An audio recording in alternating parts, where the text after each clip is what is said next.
श्री हरिवंश महाराज श्री, आपके चरणों में कोटि कोटि नमन। महाराज श्री, गृहस्थ में अपने सभी कर्मों को श्री जी को कैसे अर्पित करें, इसका अनुभव कैसे हो? आप पहले आज्ञा पालन करना शुरू करो। हर एक घंटे में जो भी कर्म किया है उसको जांचो कि इसमें कोई गंदा कर्म तो नहीं हुआ जो हम श्री जी के चरणों में समर्पित ना कर सकें। अगर उसमें गंदा कर्म हुआ है तो पश्चाताप करो, श्री जी से प्रार्थना करो कि लाडली, अब मेरा जीवन तो आपके चरणों की तरफ बढ़ना चाहता है, पर ये गंदा कर्म हमसे ऐसा हो रहा है जो हम आपके समर्पण करने में हिचकते हैं कि अपनी स्वामिनी को, अपनी प्यारी जी को ऐसा गंदा कर्म कैसे समर्पित कर सकते हैं। समझ रहे हो? जो शास्त्र विरोधी, शास्त्र जिसे कहता नहीं करना चाहिए, वही गंदा कर्म है। और अगर सही है तो 1 घंटा के कर्म के बाद आप आँख मूंदिए एक क्षण के लिए, हे राधा वल्लभ लाल, आपके चरणों में 1 घंटे के समय में जो भी सांसारिक या परमार्थिक क्रियाएं हो आपके चरणों में समर्पित है।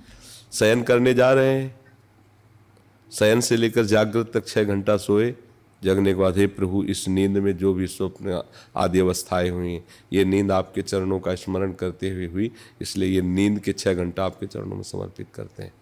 सोते हुए, जागते हुए, चलते हुए, फिरते हुए, उठते हुए, खाते हुए, पीते हुए, स्वभाववश, अनेक जन्म की आदतवत, अहंकारवश जो जो चेष्टाएं हैं वो सब परम पुरुष प्रभु को समर्पित कर देना, ये भागवत धर्म कहलाता है। भागवत में 11 स्कंद में 9 योगेश्वर वर्णन करते हैं। आप समझ पा रहे हैं? तो आप अर्पण कर, बहुत बढ़िया मार्ग है, बहुत जल्दी आनंद आने लगेगा। अब बीच बीच में स्मरण करते रहो। मान लो निरंतर भजन नहीं होता, राधा राधा राधा, अगर 1 घंटे में 10-5 बार अंतराय में हाजिरी लग गई और पूरा घंटा समर्पित हो गया तो बढ़िया। आप भले दुकान कर रहे हो, हल जोत रहे हो, नौकरी कर रहे हो, तो समय में ही तो कर रहे हो ना, तो हर समय को आपको उनको समर्पित करना। मतलब 1 घंटे का आप नियम बना लो, 1 घंटे में मुझे, तो एक चिंता तो रहेगी ना कि 1 घंटे के बाद मुझे समर्पण करना है। ये क्रिया रूप समर्पण होते होते मन समर्पण होने लगेगा। मन और वाणी का समर्पण होते स्वयं समर्पण होता है। एक होता है विवेक के द्वारा स्वयं का समर्पण करके क्रिया मन वाणी को अधीन कर देना, वो बहुत अच्छे साधकों से होता है। और एक होता है क्रिया और मन और वाणी को समर्पित करते हुए स्वयं समर्पित हो जाना।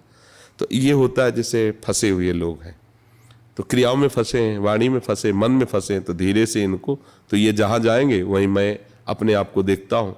और एक होते हैं ऐसे उपासक जो विवेकवान होते हैं, वो अपने आप को समर्पित करते हैं तो पीछे उनके करण अपने आप समर्पित हो जाते हैं। अब अपने लोग करण में फंसे तो पहले करण की ये थोड़ा पद्धति, मतलब जैसे प्रपंच में बहुत समय जाता है तो उनके लिए बहुत आवश्यक है ये। अपने को प्रिया प्रीतम का मानो और हर समय समर्पित करना, चाहे भजन ना हो, भले संसारिक काम किया हो, पर वो भी समर्पित कर दो। है तो सृष्टि भगवान की ना, तुम्हारी तो नहीं ना। तुम्हें तो ड्यूटी मिली, मान लो परिवार में 8-10 लोग हैं, कमाना है उनकी से, तो ये सब ड्यूटी है तुम्हारी, उसे ड्यूटी मानो। घर परिवार संपत्ति सब प्रभु की है, मुझे तो नौकरी मिली है। और हर घंटे की हाजिरी लगाते जाओ प्रभु के चरणों में। एक दिन आएगा ये सब नहीं करना पड़ेगा, थोक में जमा होने लगेगा। क्या यार, अब क्या अलग अलग जमा करना, मैं ही हो गया हूँ प्रभु का, अब तो क्या सब कुछ प्रभु का, अब क्या समर्पित कर। तो अब भागवतिक चिंतन चलने लगा, अब संसारिक चिंतन खत्म हो जाए। पर यहाँ तक पहुँचने के लिए ये जरूरी, एक कर्म समर्पण ही हमें कर्म योग बना देगा। जो कर्म अपने लिए किया जाता है वो बंधन कारक होता है, और जो कर्म भगवत प्रसन्नता के लिए किया जाता है वो योग बन जाता है। योग हमें मोक्ष प्रदान करता है, आनंद प्रदान करता है। कर्म बंधन में डालता है, चाहे शुभ हो चाहे अशुभ हो। अवश्य में भोक्तव्यम शुभाशुभम, जो शुभ है या अशुभ दोनों कर्म भोगने पड़ते हैं। अगर हम शुभ और अशुभ इनसे बचना चाहते हैं तो भगवत प्रियता के लिए, भगवत प्रसन्नता के लिए कर्म करें। कृतम कर्म, जो हम कर्म कर रहे हैं वो हमें भोगने पड़ेंगे। तो भोगना ना पड़े, वो कर्म हमें बांध ना पावे, उसके लिए बहुत बढ़िया ये सूत्र है, तो दियम वस्तु गोविंदम तुभ्यमेव समर्पये।